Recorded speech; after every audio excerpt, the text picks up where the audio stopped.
லடாக் பொறுத்தளவுக்கு வந்த உடனே ட்ராவல் ஸ்டார்ட் பண்ண விட மாட்டோம். ஓகே.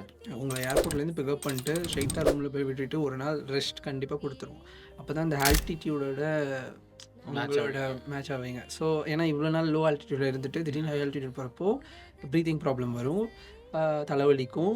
ஸோ இதெல்லாம் பிரச்சனை இருக்கும். ரொம்ப தூரம் நடக்க முடியாது. அவங்க அடாப்ட் ஆக வைக்கிறீங்க. ஸோ அப்போ ஒரு நாள் ரெஸ்ட் கொடுக்குறப்போ அப்படின்னா பாடி அடாப்ட் ஆகிடும். அதுக்கப்புறம் பைக் எடுத்துகிட்டு அட்வென்ச்சருக்குள்ளே போகிறப்போ அங்கே நிறைய ஸ்ட்ரெயின் பண்ணுவீங்கள்ல, ஸோ அதுக்கு ரெடி ஆயிடுவீங்க நீங்கள். ஓகே. ஸோ அதனால் அங்கேயே உங்களுக்கு பாதி ப்ராப்ளம் சால்வ் பண்ணிவிடும்.